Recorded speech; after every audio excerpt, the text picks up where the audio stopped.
Hey, everybody, it's Eddie from Tokyo. This is your cryptocurrency update from Japan. I'm so sorry I can't get my camera to work tonight. I worked on it for quite a lot of time and I just can't get it to work. I think I have to restart my computer, but all of my tabs are in place. So I decided to just let it go for tonight. We're going to talk about the market. Is it strong? 2.3 trillion, up 1.5% in the last 24 hours. Bitcoin nicely holding steady above 50,000. And XRP, when I was getting ready, was hitting $1.38. It's backed off a little bit down into the $1.35, $1.36 range, but still up 6.29%. The strong movers in the top 100, those three are OMG up 23%, Quant up 16% at $323. Whew, unbelievable. And third, respectively, FTX token up 16%. It's a native token of a crypto derivatives trading platform called FTX. The Bitcoin dominance sitting at 41%. Yeah, I still just can't believe that those days of that are so impressed into my mind back in 2017 and 18 when Bitcoin was the 70, 80% of the dominance in this market. Those days are just over. We're slightly bullish, and you can see that we're at a level that we originally hit back in May on the 13th to be exact. So there's a very interesting movement happening on Twitter. It is called the Global Bitcoin Day, September 7th. That's a Tuesday. That is when everyone is being told to buy Bitcoin, whether it's $5, $100, $1,000, whatever you like. The message here is to encourage the no Bitcoin friends to become Bitcoiners. Even Michael Saylor is out there pumping it hard on Twitter. All right, if we take a look at Fiat Leak, we can see that XRP is, wow, great, moving at $1.37. Wonderful. So yeah, this range also is something that XRP visited back at the end of May. Much of the activity is coming from the United States and South Korea. And if you really want an accurate place to track and break down that volume, you want to use Crypto Compare. Here, I've got it set up so that we can see that volume by exchange with Tether. Binance completely dominates. They have 42% of that market share. And when you have the XRP volume by currency, and if we look at the fiat currency with sovereign currency, the Korean won is number one at 11%, followed by the US dollar at 5% and the Japanese yen at 4.7%. So sticking with XRP, we learned last July that SBI Holdings in Japan was going to sell the first ever crypto asset fund in this country. And now we have learned that we're very close to seeing that happen in reality. They will begin to sell this fund in November. They're going to target wealthy individuals, and it's to secure a yield aiming at least 10% over a 3 to 5 year period. So this is so important in two different ways. One, it's a huge return since Japan has had negative interest rates for years. I mean, you just can't even come close to this kind of return within the legacy banking system. And the second point that is so interesting is that they're going to use a basket of currencies, Bitcoin, Ethereum, XRP, Bitcoin Cash, and Litecoin to start with, but customers are going to be asked to buy a fixed rate amount every month for a 3 to 5 year time frame. So I think they'll probably have a couple of different funds, different options, but this is an ongoing purchase. And they expect it to be in the tens of billions of yen. So that's going to be at least $1 billion US. This is really, really going to be wonderful. Now, let me just share with you a tweet I put out there. It was when I asked the company Everest that had this slide in a presentation that they put together in 2017. They put together this for a project when they were exploring Interledger Java for the Sibos. Sibos is an annual event that takes place for Swift. And it was part of the Hyperledger Foundation project, in which Everest was working together with Ripple and NTT Data. So I know this slide has really made the rounds and it looks pretty impressive. But when I am checking on Everest, which I do often just to see where their focus is, they've gone really heavy into Microsoft, Oracle, Salesforce, SAP, and Adobe, really focusing on AI and software management in a cloud solution, kind of a CRM, a customer relationship management program. There's no mention of any blockchain projects. So I just wanted to ask them, is this still relevant to anything that they're working on? And is this still in play? I hope that they respond back to me, because I would love to get an answer on that. All right. Yeah, I just think, I'm on the Everest website here. Yeah, you can check out their partners and you can check out what they're up to.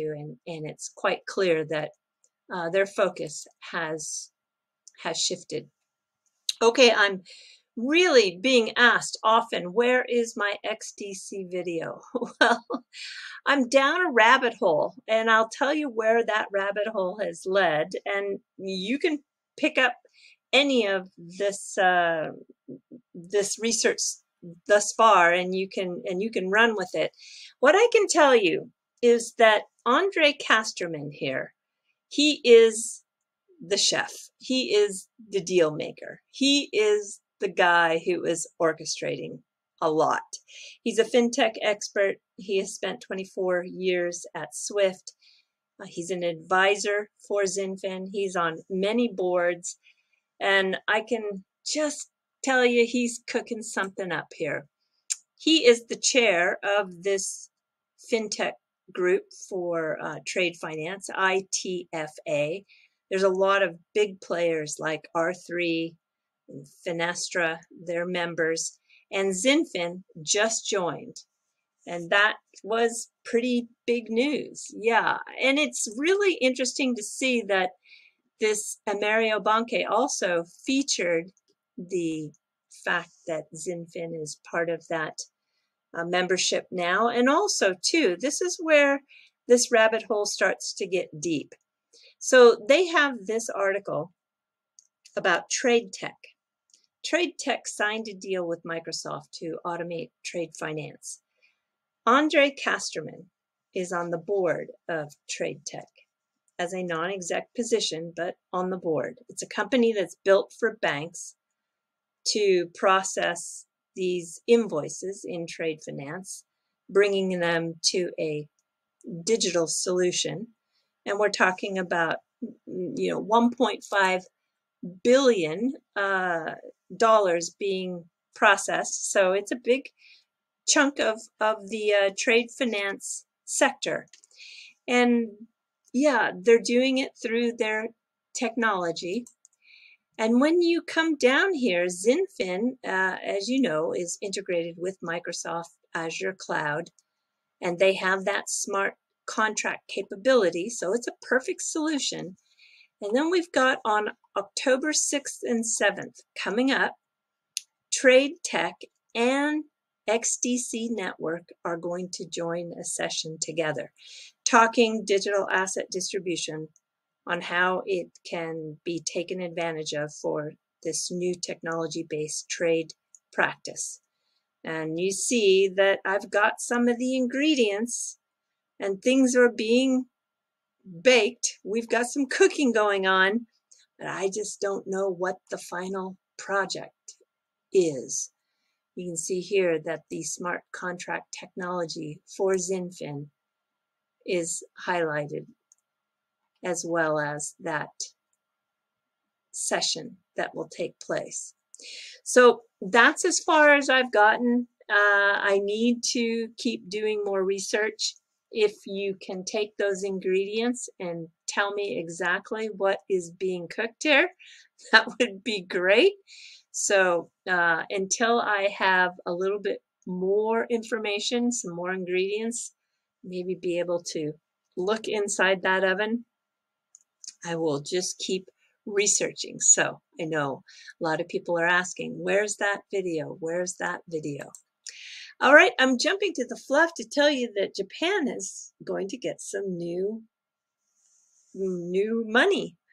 Yeah, even though they want to go cashless, we're still getting some new money in terms of designs. This is a beautiful kind of what are they calling it? They call it a bicolor. They're calling it a, what are they calling it here? They're calling it, it's kind of got the two colors, which are, I think, pretty handsome. This is it's kind of like $5. But it's in a coin.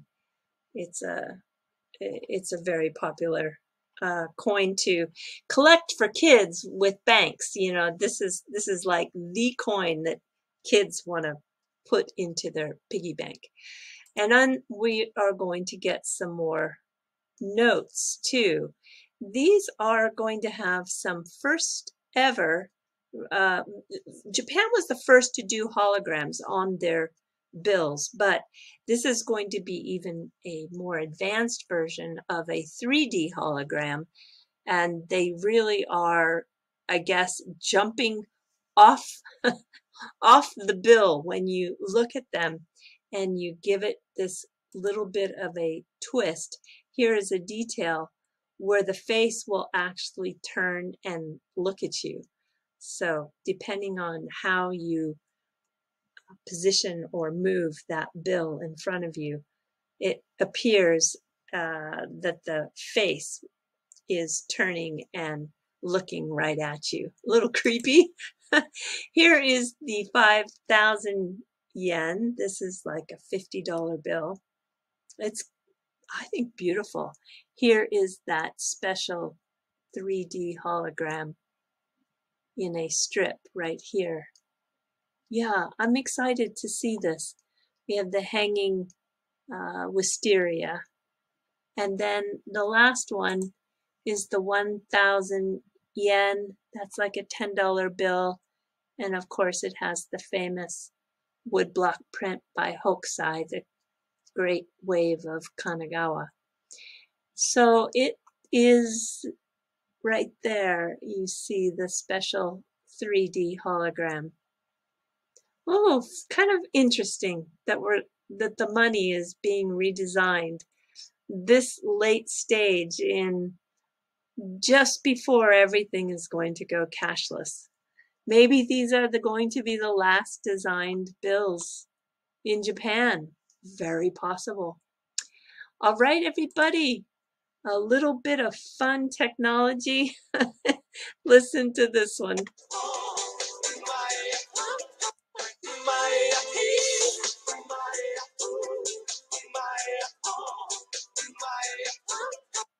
How do they do that? Avatarify app. Oh, it's funny. So this is the this is the gentleman whose face is appearing on the new on the new bill in Japan. Cracks me up. All right, everybody, do take care. Sayonara for now. Bye-bye.